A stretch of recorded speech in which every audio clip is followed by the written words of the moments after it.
We have an update now in the case of a Washington father accused of killing his 3 young daughters. The Chelan County Sheriff's Office just confirmed that the human remains found near Leavenworth are that of Travis Deckers. The Sheriff's Office is now answering questions. Let's listen in. The Sheriff's Office and the Chelan County government itself had to absorb the cost of this. It would have bankrupted our county. So thank you to the FBI, thank you to the U.S. Forest Service, thank you to Border Patrol, thank you to the marshals, thank you to every single municipality and county agency that came out, contributed funds. Again, we couldn't have done this by ourselves, and I've heard you spent a lot of money. I guarantee if it was your kids, you would ask me to spend the same amount of money. So if I had to do it over again, we'd do it exactly the same way to ensure that justice was served and, again, that the law prevailed. Is this the largest manhunt we've seen in the nation? I'm not sure on the nation. I certainly have our subject matter expert here, but for Chelan County, this certainly takes the largest manhunt that I think we've ever seen, that we've ever heard of. And we did talk to former members of our agency, but I don't think we've ever seen anything like this before.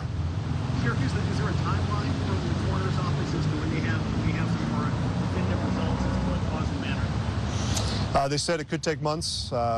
I'm not the subject matter expert in here, but I know that Coroner Harris was open to have any questions on that front to be redirected back over towards him. Certainly someone I would trust his opinion. He's done an excellent job for not only the industry, but our county for several years.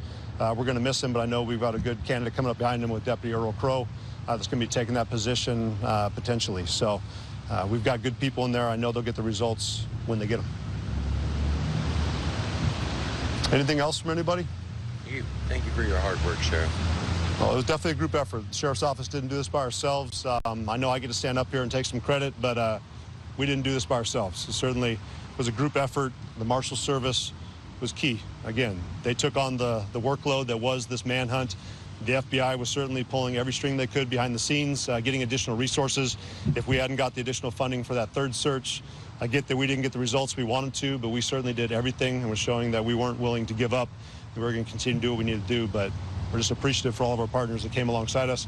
And most importantly, and I want to say this too, like our deputies stepped up every single day while we were out here taking on fires, as we're seeing here.